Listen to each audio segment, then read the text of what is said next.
Something I've been fighting for, and again I want to thank and compliment Dr. Martina on the fantastic work she has done for Pyrite now County back over the years. So I'll let you come in, Dr. Martina. Thanks, Joe. So I suppose I'd just like to say to Donegal as well, the question was asked, what's it like living like this? We certainly haven't been living as long as you have with it, but psychological hell, it's living hell.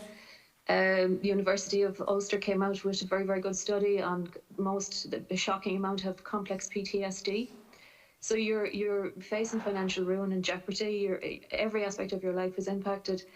But what's even worse, what the exacerbation of this situation, the kind of mental torture of it, is this prolongation of limbo. So you can't move forward, and that's creating severe depression. You know, it's very hard for anybody that isn't living through this to actually understand the complete devastation. Not just if you do get over the kind of deterioration aspect, but it's the fact your life is trapped. Your whole family is trapped. You know, your life is completely detached from a normal life every day of your life. So, you know, you can't underestimate the value of that or the impact of that. I just want to address Joe's question there. Another, you know, like what is the percentage? The old scheme was 90-10, like logistically it's more like now 60-40. So I have been through, my house has been demolished. I'm in the last stages of rebuild. Really every stage of the process you're bleeding money that isn't there in the grand scheme.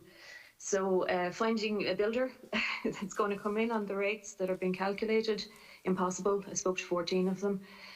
Price differences range between, from the cheapest, I was 30 grand short, the most expensive 110 short. That's just to rebuild. Builders finish, you know, you're putting on another 25 to 30 grand on top to bring back the house, the flooring, to make it inhabitable, you know, to restore it. Other things with, I suppose, the engineers, you know, it's very difficult. There's no engineer I've spoken to, and it took me a year to get started because the first 6 months was trying to find a builder, trying to find an engineer.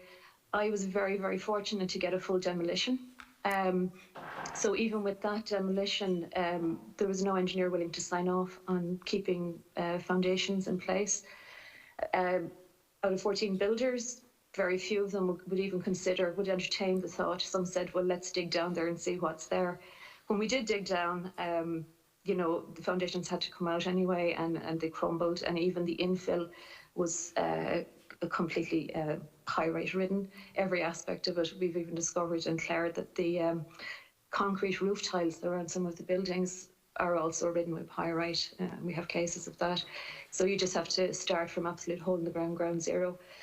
I suppose with other shortfalls there, and I know Donegal have raised this many times, when the way the grant is calculated, it is on a square footage or square meters of the actual like for like, or if you have one of the other remedial options, it's based really on a square footage rate, whether it's the actual floor or the walls. But it's not taking into account these other fees, you know, like the demolition. So quotes for 25 to 45 grand for demolition, engineers' fees 10 to 15 grand, depending on the scale of the property. So you're short on that already. Then you've got insufficient ancillary grants. They're not realistically covering, if you're getting emergency accommodation, there are, you know, relocation, disconnection of electricity. I'm in a mobile home, you can see behind me. So I was facing 4,000 upfront straight away, like just to get the ESB out, take the electricity out of the house, relocate it on site, put services into the mobile, not included, you know. So you're actually bleeding money. You know, you need to have at least 30 grand to even start this process.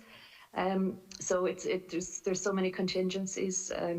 So maybe I'll stop there. I think I've addressed some of Joe's question. Okay, but look at the other thing, Martina, is, as you mentioned there,